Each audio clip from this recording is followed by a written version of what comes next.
Michel Vizard, merci d'avoir accepté notre invitation. C'était super important pour nous de vous recevoir aujourd'hui dans le cadre du dossier Parésia sur le procès des attentats que nous sommes en train d'élaborer. On voulait absolument finir avec une interview avec vous. L'idée, c'était d'avoir quelqu'un qui a connu la douleur du côté des victimes. Et en réfléchissant avec l'équipe, le premier nom qui est survenu, c'est celui de Michel Vizard. Il faut dire que vos valeurs de résilience, d'espoir, de courage, le message que vous avez transmis dans un délai aussi proche de la catastrophe qui est arrivée, écoutez, il était extrêmement inspirant. Et donc, merci beaucoup d'être là aujourd'hui avec nous. C'est un plaisir de vous accueillir au sein de Parésia. Je suis très content d'être là. C'est réciproque. Cette journée justement du 22 mars, cette journée noire, elle nous a toutes et tous marqués. Moi, je me rappelle, j'avais 16 ans. J'étais dans les couloirs de l'école. Je montais les escaliers pour arriver à mon cours de néerlandais. Et j'ai vu une professeure s'effondrer en fait dans les escaliers en apprenant la nouvelle. Puis il y a un choc, on regarde à droite, à gauche, on commence à comprendre que quelque chose cloche, et puis on reçoit des appels, on reçoit des messages, et on essaie de voir si tous nos proches vont bien.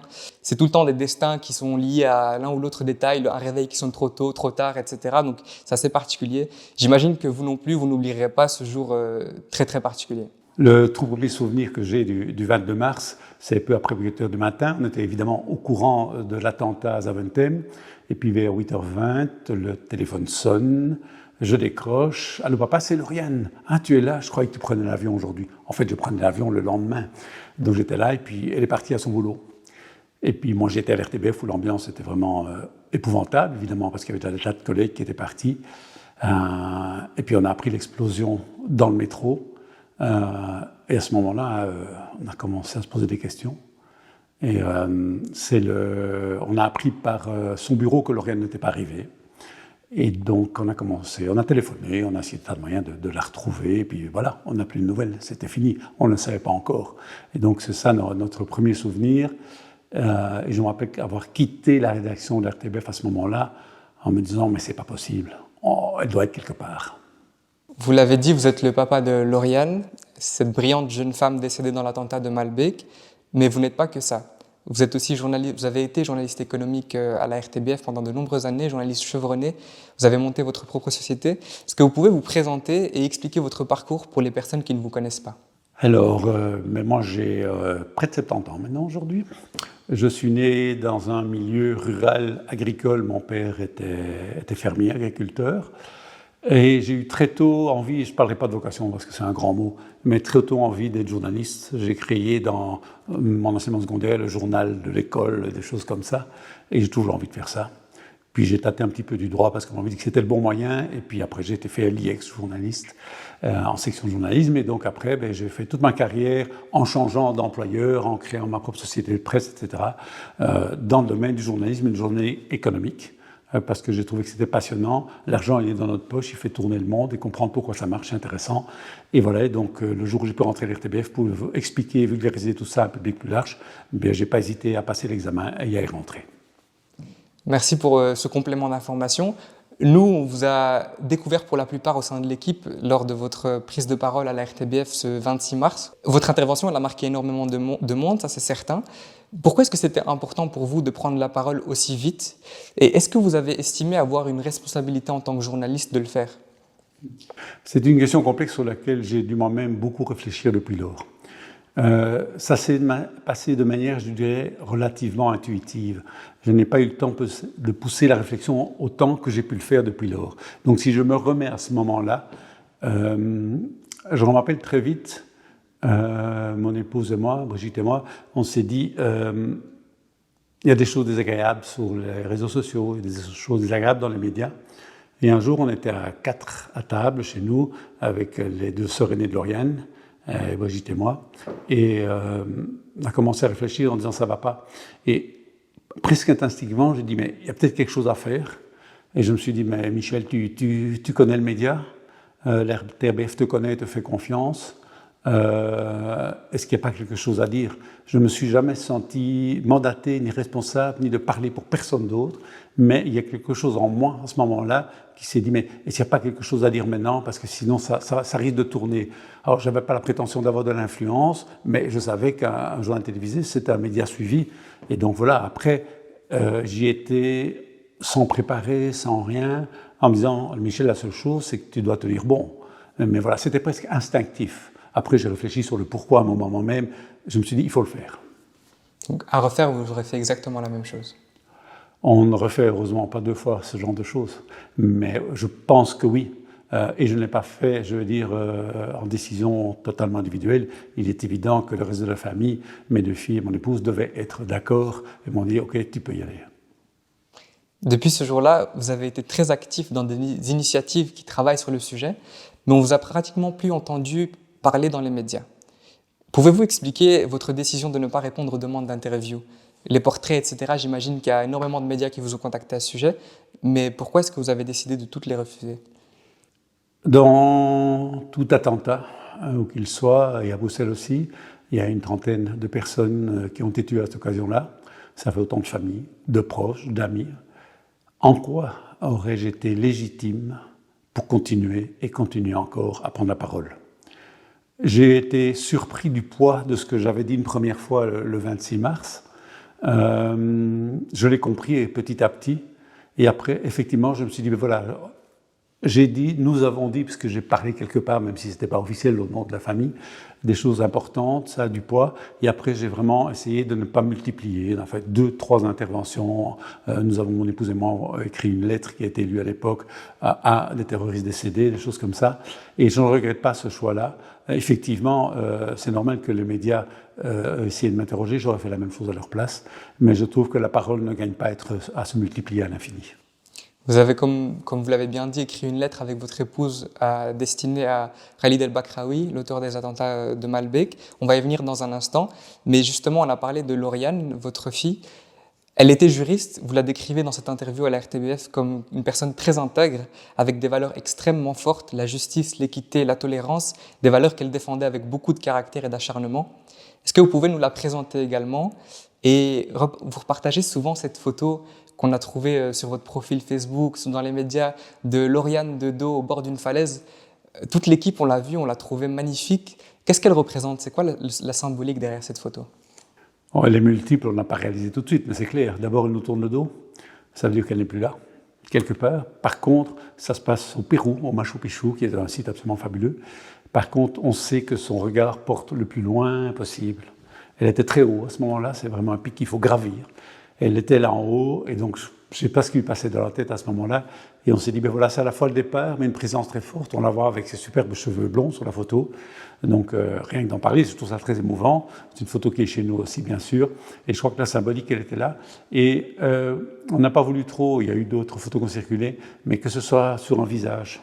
C'était plutôt sur la personne et sur ce qu'elle était qu'on voulait montrer. Et cette photo, pour nous, c'était tout. On la connaissait bien, mais en même temps, c'est aussi, je découvre le monde, je bouge, elle était là en sac à dos, et ainsi de suite, quoi. Et cette photo, vraiment, pour nous, elle reste aujourd'hui encore un message, quelque part, qu'elle nous a, si je puis dire, transmis.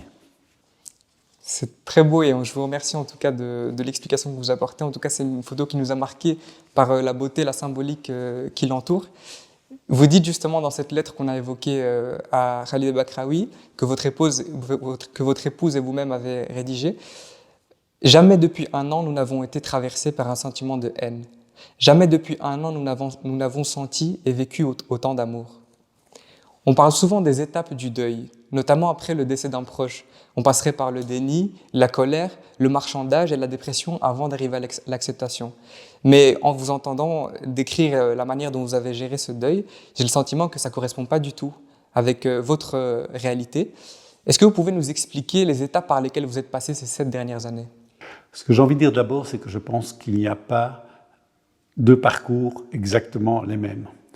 Au moment que quelque chose, un drame épouvantable comme ça, qu'on ne pense jamais vivre, heureusement d'ailleurs, sinon on ne vivrait plus, arrive, on réagit chacun avec son vécu, je dirais même son enfance, ce qu'on a fait depuis lors, tout ça. Et donc il y a tout un tas de choses qui font que je crois que oui, ces étapes-là existent sans doute, mais elles ne se mettent pas de la même façon. Ça, c'est une première chose. La seconde chose, c'est que je crois que une mort comme celle-là, normalement, n'a aucun sens. C'est un drame épouvantable, une souffrance atroce, bien sûr. Ça n'a aucun sens. Je pense que notre manière d'être dans la famille, et je la mets bien collectivement, en tout cas dans le noyau familial, c'est d'essayer de comprendre, c'est d'essayer de ne pas juger tout de suite, de ne pas être trop catégorique, et d'essayer de comprendre, même s'il y a des choses incompréhensibles par rapport à ça. Donc là, je ne parlais que pour moi ici. Comment je me suis mis tout de suite dans une démarche d'essayer de comprendre. Il y a eu l'occasion d'aller rencontrer des personnes et tout. Il y avait quelque part une transmission de valeurs avec Lauriane, qui était dans cette démarche-là. Et il y avait déjà quelque part en disant, on va un cran plus loin. On ne s'arrête pas à cette horrible tristesse. Alors la question m'avait été posée par Julie Morel dans cette interview, est-ce que vous êtes en colère ? Ce n'est pas un sentiment que j'ai ressenti. Des proches de nous l'ont ressenti. Personnellement, je n'ai pas ressenti la colère. J'aurais pas eu envie de me retrouver à côté de ceux qui ont été jugés maintenant pendant le grand procès. Ça, clairement pas. Mais la justice devait faire son travail. Et donc, j'ai pas ressenti ça. Par contre, la notion de comprendre comment on peut en arriver là, oui. Ça, clairement, c'est important. Et donc, on s'est tout de suite, et je me suis tout de suite posé dans le fait de comprendre. Et du coup, comprendre, c'est aussi comprendre comment soi-même on vit ça. Et alors, je vais dire une chose, c'est un drôle de mot, on avait de la chance, mais d'abord d'être sur la même longueur d'onde tous les quatre. Il y a parfois des familles, des couples qui éclatent avec ça, ça n'a pas été le cas chez nous. D'avoir une famille plus propre, enfin frères et sœurs aussi très proches, des amis assez proches. Et donc, on a eu la chance d'être bien entourés, si je puis dire, chance relative évidemment. Et tout ça fait qu'on a pu avancer. Est-ce que ça reste facile après ? Non. Mais en tout cas, il y a des sentiments comme la colère que je n'ai pas connus. Le sentiment de vengeance, je vais être très honnête, ne m'a pas traversé une seconde. Alors je n'en tire aucune vanité, aucune fierté. On est ce qu'on est à ce moment-là. C'est après qu'on peut analyser ça, quoi. Mais pas question de dire « Michel, bravo, tu as bien fait ça ». Non, j'ai fait comme j'étais, point. Bien sûr, et vous l'avez bien dit, il n'y a pas deux parcours qui sont similaires dans le cadre d'une reconstruction après un deuil pareil, et il n'y a aucun jugement de valeur à avoir, chacune se reconstruit comme il ou elle le peut. Mais moi, ça m'a toujours impressionné, votre absence de haine, votre absence de colère. Je ne sais pas comment j'aurais réagi dans une situation pareille. La question que je me posais, c'est est-ce que ça vient d'une personnalité à la base qui est très sage et posée comme la vôtre, ou alors est-ce que c'est l'amour de Lauriane qui a insufflé une dynamique dans votre cercle familial, où pour sa mémoire, on n'a pas envie de tomber dans des sentiments comme la colère et la haine? Lauriane n'était pas tout le circuit familial. C'était aussi ses deux sœurs, c'était mon épouse et moi-même, etc. C'était nos proches. Je crois qu'il y a une question de réflexion. Je crois qu'on a toujours été plein de débats entre nous sur la société, sur un tas de choses. Trois filles très engagées, par exemple. Elles sont plusieurs, et mon épouse aussi. Enfin, moi aussi, d'ailleurs, a donné du temps en 2015 pour la première crise des réfugiés, la migration, etc. Ça faisait partie de notre manière d'être. Et donc déjà, sans aucune prétention, c'est une ouverture qui était naturelle chez nous. Donc ça s'est fait de manière assez naturelle et je répète, je n'en tire aucune fierté. C'est important de dire et de le répéter. On n'a pas le droit de ça. On est ce qu'on est, chacun, et j'ai un respect total pour tout le monde. J'ai eu l'occasion d'entendre des témoignages terribles de victimes des attentats encore récemment, et je comprends. Et la souffrance, on l'a toujours. Hein. On peut vivre avec, on peut vivre très bien, mais même on l'a toujours quelque part. Le manque, il sera toujours là. Vous dites justement que vous aviez une relation qui était basée sur la discussion avec Lauriane, avec ses sœurs, mais j'imagine que c'est resté encore aujourd'hui. Est-ce que c'est une manière de faire un deuil, le fait de parler, de s'ouvrir à l'autre? Est-ce que vous avez été accompagné dans ce processus-là? On s'est fait accompagner chacun à notre manière, ça c'est clair, parce que c'est indispensable. Hein. Un trauma pareil, pour reprendre le mot, quelque chose qu'on n'en pense jamais vivre, heureusement, quelque chose qui est épouvantable. Donc chacun à sa manière a travaillé comme cela. On a, par rapport à peut-être des générations avant, et je crois dans tous les types de milieux, tous les profils, on est à une époque aujourd'hui où on peut plus facilement dire les choses quand même. Lauriane n'a jamais été tabou, sa mort n'a jamais été tabou pour nous, on a toujours su en parler. Pourquoi? Je ne sais pas, mais c'est comme ça.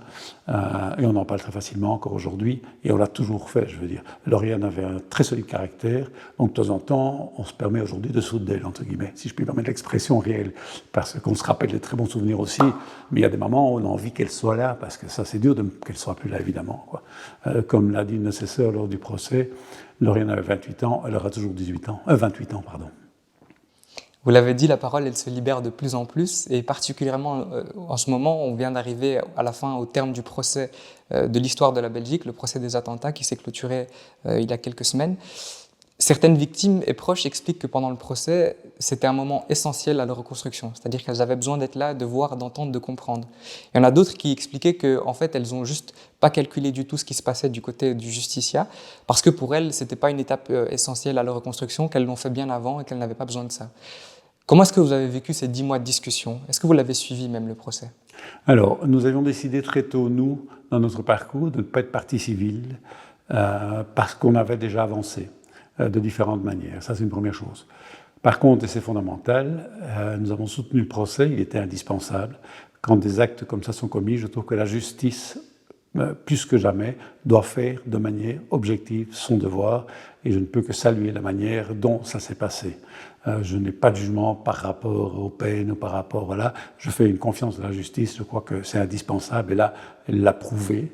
Alors oui, on a quand même suivi le procès, oui, on a lu pas mal la presse, oui, on a écouté les témoignages, parce qu'on n'est pas neutre, évidemment, par rapport à ça, et c'est quelque chose d'important, mais à distance, c'était mieux. C'est juste nos 2 filles qui ont été quand même témoignées pour parler pendant quelques minutes de Lauriane là-bas. Nous ne l'avons pas fait, et nous n'avons pas de regret par rapport à ça, et je comprends très bien que d'autres personnes aient senti le besoin de le faire, à chacun son deuil, à chacun sa manière de faire, à chacun son parcours. Vous avez dit que vous avez suivi quand même les témoignages. Vous avez probablement entendu les accusés qui, à plusieurs reprises, ont montré de l'empathie pour les victimes et leurs proches, pour une des premières fois depuis le début de l'affaire. Comment est-ce que vous accueillez cela? Et la question que j'ai envie de vous poser, c'est, après toutes ces années, est-ce que vous avez réussi ou vous êtes dans un processus de pardon? Je peux vous en parler longtemps, c'est un mot très compliqué avec lequel moi j'ai des problèmes. C'est très personnel, mais c'est comme ça. Je viens d'une famille d'éducation catholique. Je ne suis pas croyant à titre personnel, mais quand on est enfant, on est quand même marqué par tout ça. Et la notion de pardon est quelque chose qui ne me parle pas. Ce qui me parle le plus, c'est quelqu'un qui, avec sincérité, il dit voilà, merci de m'excuser, ou bien je m'excuse, et qu'on ressent que c'est sincère. Je n'étais pas dans la salle, je ne sais pas comment ils l'ont fait, je n'ai vu que des comptes rendus, donc je n'ai pas d'avis par rapport à ça. Je ne pense pas que c'est pas que j'aurais pas été capable, je n'aurais pas voulu utiliser le mot pardon à ce moment-là si on m'avait posé la question. C'est un mot qui reste complexe pour moi, je préfère le dire comme ça.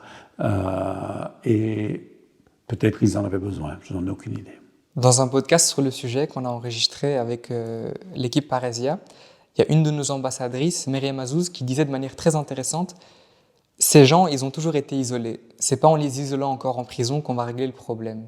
Qu'est-ce que vous en pensez de l'isolement, la prison comme solution? La prison, elle a parfois la moins mauvaise solution nécessaire. Je pense qu'on a une dette à assumer, la société.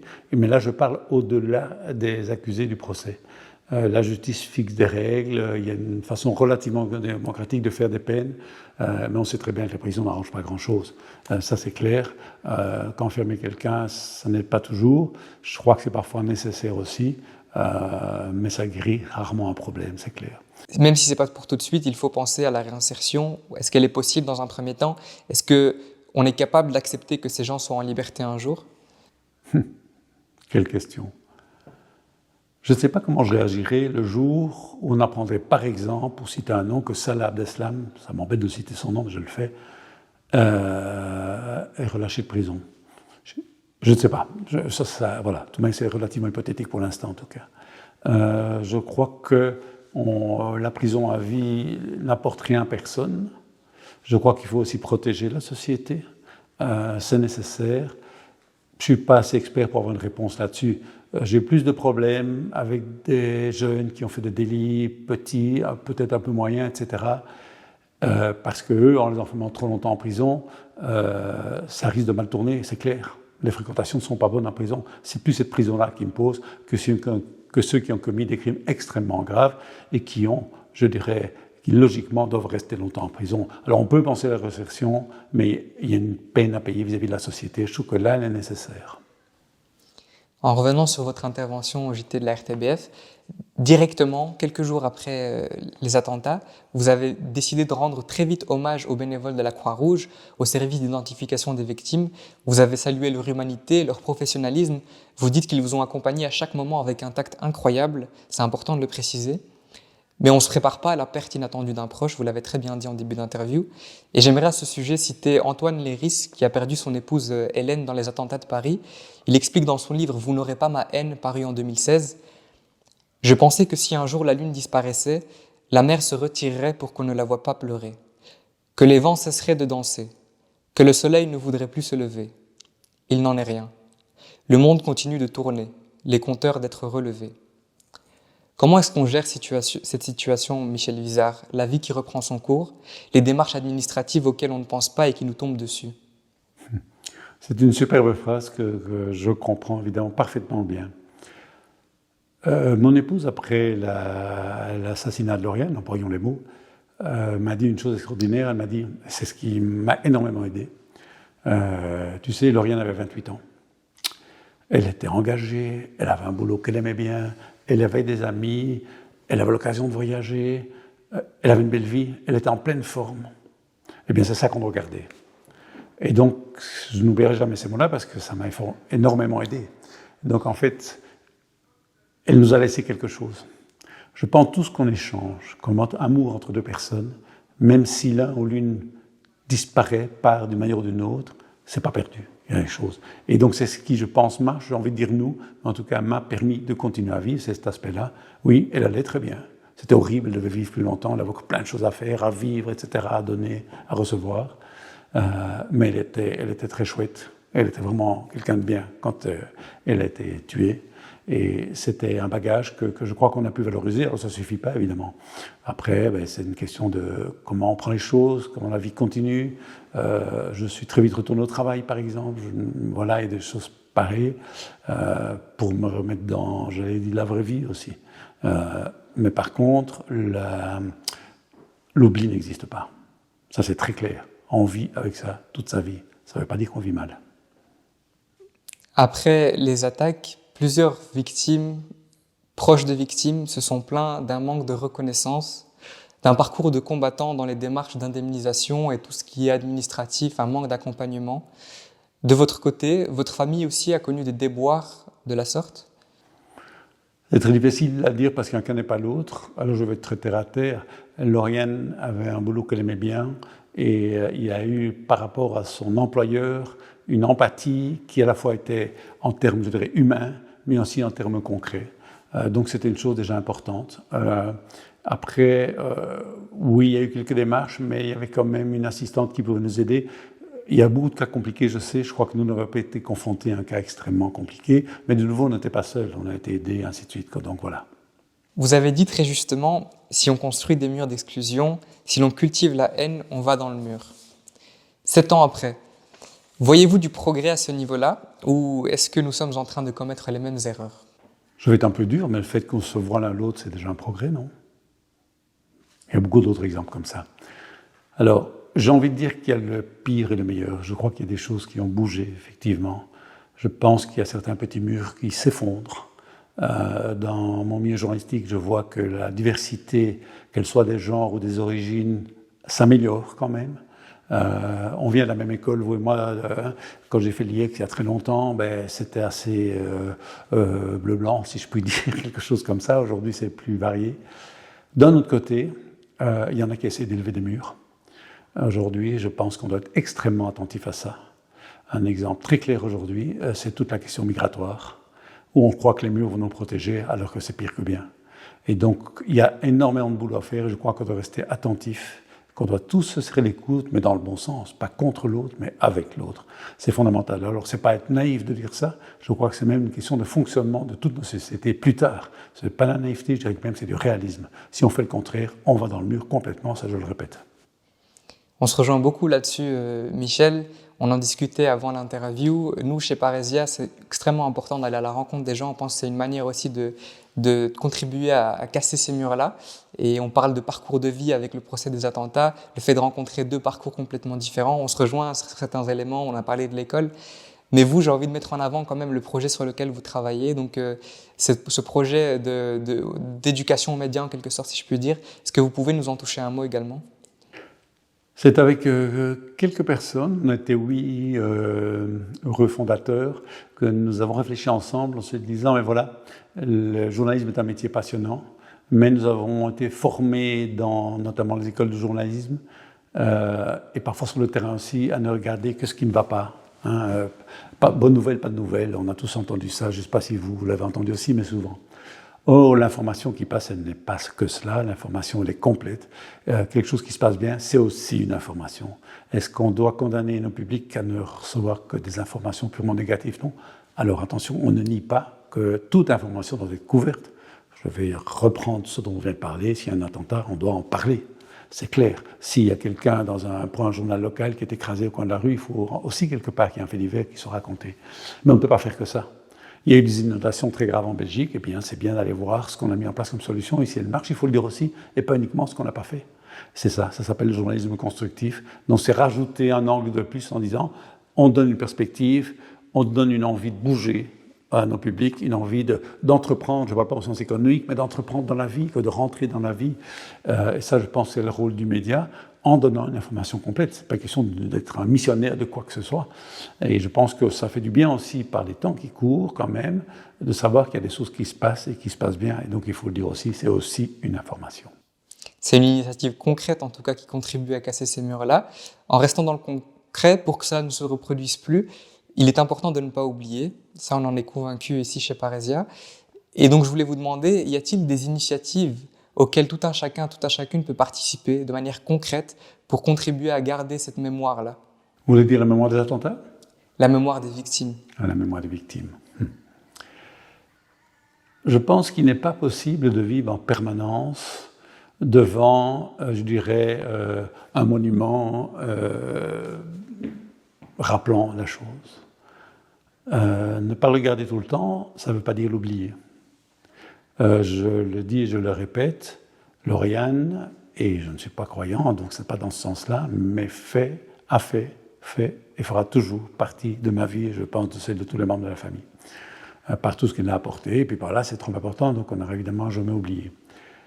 Je crois que ce qui est important aussi, parce qu'on sait très bien que ça passe aussi ces choses-là, c'est qu'il y a une éducation, je dirais vraiment, civique, indispensable aujourd'hui à apporter à toutes les générations. Je dis bien à toutes.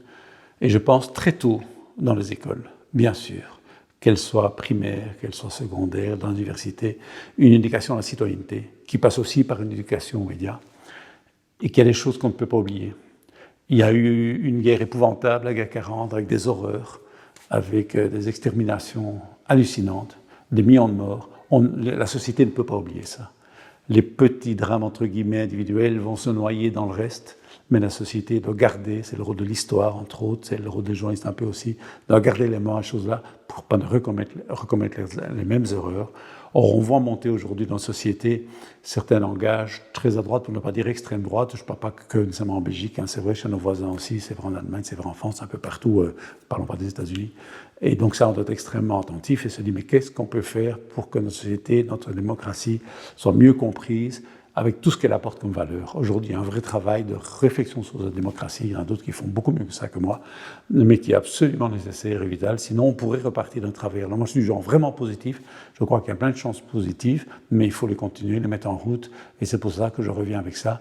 Nous devons tous, et l'éducation aux médias est quelque chose de fondamental, comment ça marche, et comprendre pourquoi nos démocraties sont fondamentales, mais qu'elles doivent se reformer, refonder, c'est aussi tout à fait nécessaire pour que la société puisse continuer. Et surtout, ne nous refermons pas sur nous-mêmes. Non, c'était pas mieux avant. Oui, ça peut encore être mieux demain. Pour le mot de la fin, j'aimerais vous le laisser. J'aurais pu préparer un texte, préparer une fermeture lyricale, poétique, ce que vous voulez, mais je pense qu'il est important. Il y a une grande communauté de jeunes qui nous suivent sur Parésia, des jeunes qui ont toutes et tous été marqués d'une manière ou d'une autre par les attentats.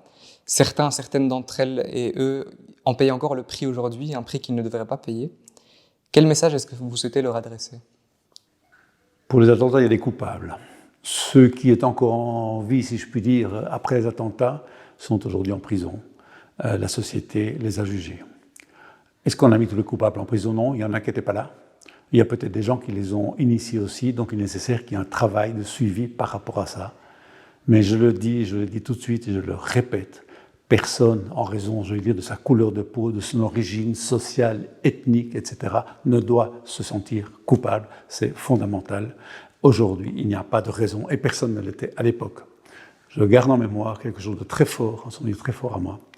C'est une ancienne collègue RTPF qui est arrivée dans mes bras quelques jours après quand j'ai commencé à travailler et qui a dit « Michel, pardon ». Je dis « Pourquoi pardon ? Tu n'as pas à me dire pardon. C'est un moment que je n'oublierai jamais. » Non, on n'est pas coupable si on ne l'est pas, si je puis dire ainsi. Donc on ne doit pas se sentir coupable, mais la société ne peut pas regarder quelqu'un comme coupable s'il ne l'est pas non plus. C'est vraiment vital et fondamental. Sinon, comment pourrait-on encore vivre ensemble si dans votre tête je vois le coupable ? Non, et vous ne devez pas le voir chez moi non plus. Michel Vizard, au nom de toute l'équipe, je souhaite sincèrement vous remercier pour votre confiance et votre message qui est un exemple de résilience.